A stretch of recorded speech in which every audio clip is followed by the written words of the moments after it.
Welcome to Guitar Nutrition. Today, we're looking at a song that I have taught so many students over the last year, and it's a good one. Now, when you're going to learn a song like this, there are a ton of different ways of doing it. You can look up a tab that someone has made online, you can listen to the track, you can watch the video. If you watch the video, you'll notice that I think you might be doing it with a pick in the movie. We're going to learn it today with our fingers because I think it's better to practice it that way if you're starting out and getting used to finger picking. But you can do whatever the heck you want. Try it out with a pick if you prefer. There are a couple of different ways that people have said it's played online. If you look at some of the tabs on Ultimate Guitar and whatnot, it doesn't really matter. You're covering the song, so you should play it how you want to play it. But today I'll show you some of the overarching skills and techniques and bits that we want to make sure we get down so that it sounds like the song. We're going to be doing it with our fingers today. If you want to follow along and learn it how we did in this video, make sure you check the link in the description where you'll find all of the resources that you need to do that. The first thing that we're going to want to do is make sure we understand the rhythm. This song makes use of some offbeat chord changes. Starts off with an E minor 7.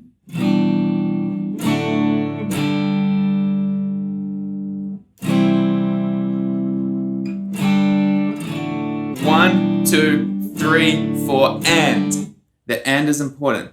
That's the 8th note. That's halfway between beat 3 and 4. 1, 2, 3, 4, and 1, 2, 3, 4. 1, 2, 3, 4. 1, 2, and 3, 4. We could just play this with a straight rhythm. 1, 2, 3, 4. 1, 2, 3, 4. 1, 2, 3, 4. 1, 2, 3, 4. However, it doesn't have the groove and the feel that the song has. That's what these offbeat hits are really good for.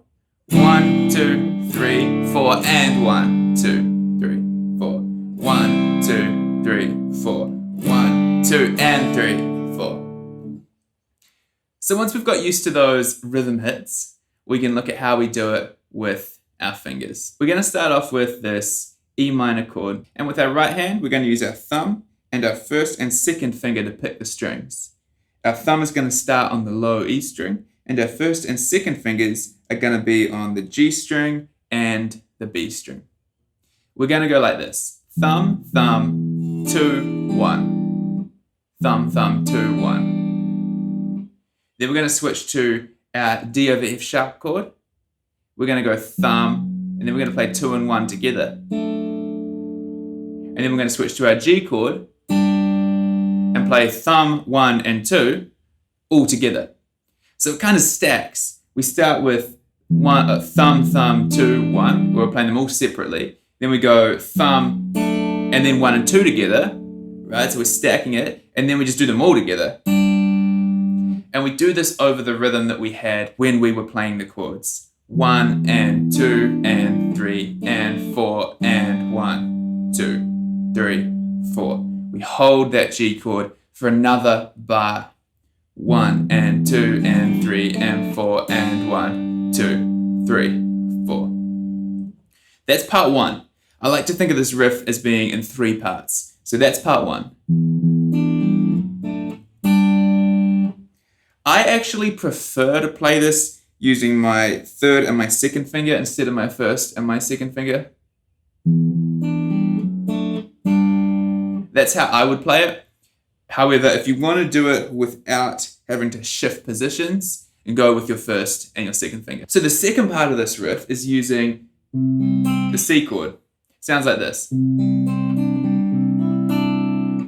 It sounds a lot more complicated than it actually is. Here's why. We've got our C shape. We're going to start with our thumb on the A string and 1 and 2 on the G string and the B string. Now we're going to do this. Thumb, 1, 2. Then on our left hand, we're going to add our little finger to play this C add 9 shape. And we're going to go 2, 1, thumb. The exact same picking pattern we just had, only this time it's in reverse. Thumb, 1, 2, add little finger, 2, 1, thumb.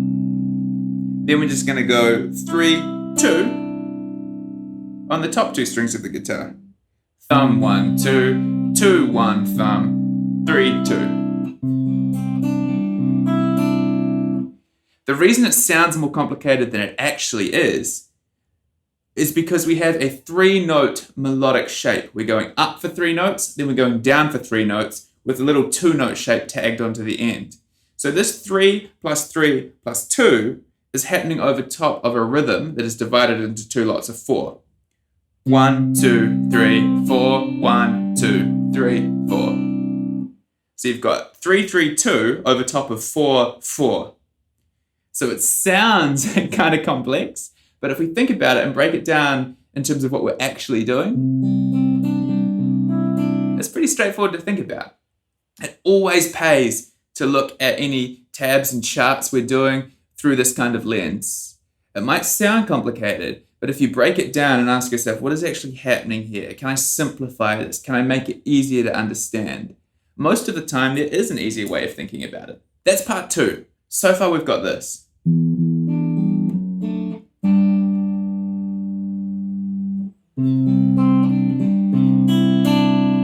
From there, we're going to go to a G chord and then to a D chord with this little embellishment at the end.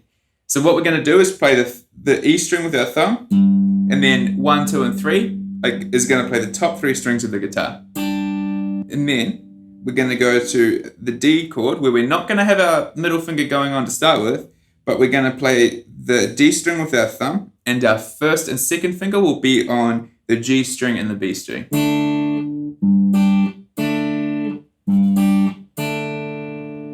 And then with our third finger, we're going to play the open E string and do a little hammer on and pull off with this middle finger. And then go 2, 1. So 3, 2, 1. So the picking on the right hand is going thumb, fingers, all together. 3, 2, 1. We just have this embellishment in the middle there. Now this hammer-on and pull-off is kind of tricky. If you're not used to doing hammer-ons and pull-offs and you want to get used to it, try it without the rest of the chord. When we do a pull-off, we're kind of just flicking the string. Just giving a little pluck on the way past. A hammer-on, we just have to hit the string nice and hard so it continues to make noise. But the reason this particular one is so difficult is because these 2 fingers are down here already, so you don't have much range of motion to execute that whole movement in. So don't worry if that one's a little challenging and you're trying to get your head around it, because, you'll nail it with practice. So that's part 3 of the riff. All together now, we have this.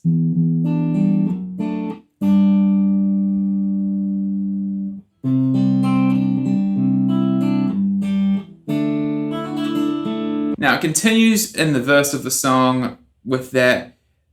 There are little variations and embellishments and stuff to it, but if you get your head around that first, you'll find that it'll serve you well for the majority of the song. That's it for this video, guys. Hope you found it helpful. Let me know in the comments if you have any questions regarding this song specifically or anything we've talked about, or if there's anything you'd like to learn in the future. We'll see you in the next video.